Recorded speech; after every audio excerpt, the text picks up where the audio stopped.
Hello friend, welcome to नागर education academy. Please channel को like and subscribe कीजिए। तो आज हम पढ़ते हैं दुनिया में गहराता ऊर्जा का संकट।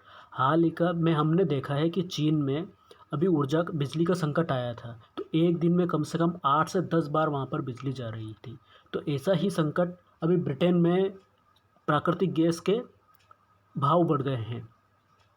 तो वहाँ की जो राजशाह है वहाँ पर, तो वहाँ की जो रानी राज परिवार और वहाँ की जो जनता है, उन्होंने उनकी बहुत आलोचना की है और उनसे जो मिसमैनेजमेंट हुआ है उसके लिए, उसे ठीक करने के लिए बोला है।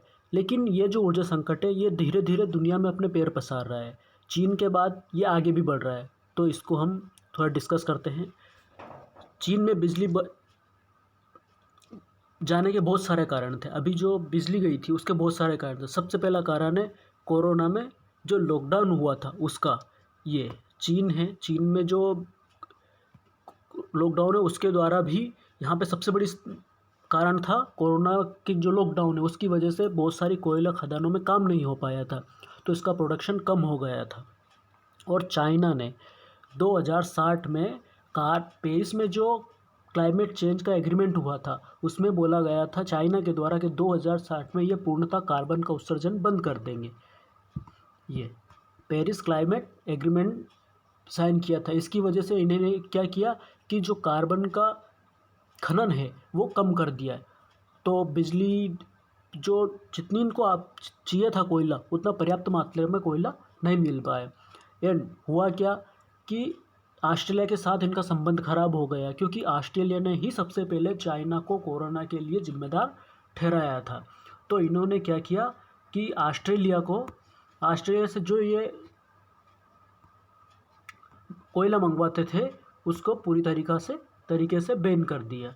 इस वजह से इनके यहाँ पे बहुत बड़ी समस्या ये वाली स्थिति उत्पन्न हो गई। देख रहे हैं आप कि ये बहुत सारी गाड़ियाँ रोड पे है, लेकिन आसपास का जो भी एरिया है पूरी तरीके से बंद है। और जो ये इन्होंने ऑस्ट्रेलिया के साथ में कोयले का आयात करना बंद किया था, उसका जो रिज़ल्ट है, मतलब जो भी प्रॉब्लम है वो उस टाइम पे दिखाई क्यों नहीं दी? क्योंकि उस टाइम पे अर्थव्यवस्था ठप्प पड़ी हुई थी, सभी कंपनियां बंद थी। लेकिन धीरे धीरे कंपनियां चालू हुई और चालू होने के बाद में जैसे ही इनको बिजली की डिमांड बढ़ी, लेकिन इनके पास में पर्याप्त कोयला नहीं था, चूँकि इनके ऑस्ट्रेलिया के साथ भी संबंध खराब हो गए थे। इसलिए यहाँ पे पूरी तरीके से चाइना में बिजली ठप्प हो गई थी।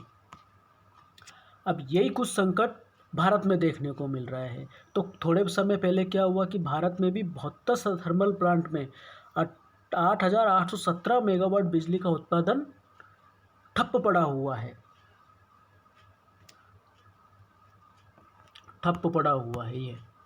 ये कोयले उत्पादन करने में बहुत सारी मेहनत लगती है।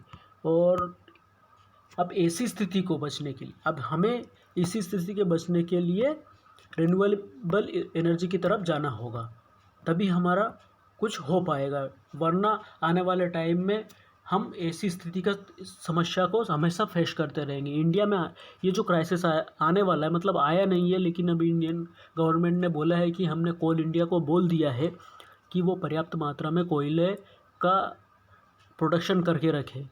कोल इंडिया दुनिया में सबसे बड़ी कोयला खनन करने वाली कंपनी है और भारत दुनिया का चौथा सबसे बड़ा कोयला का उत्पादित देश है। लेकिन यहाँ समस्या उत्पन्न क्यों हो रही है? क्योंकि इंटरनेशनल दबाव भी इंडिया के ऊपर है कि वहाँ आने वाले कुछ टाइम में कार्बन एमिशन बंद करें। अभी आपने पढ़ा है पेरिस एग्रीमेंट में क्या हुआ कि बहुत सारे देश के लीडर पेरिस में इकट्ठा हुआ है। उन्होंने डिसाइड किया कि आने वाले टाइम में ग्लोबल वार्मिंग की बहुत सारी समस्या उत्पन्न हो रही है। तो इसको कम करने के लिए हम कार्बन का उत्सर्जन बंद करें।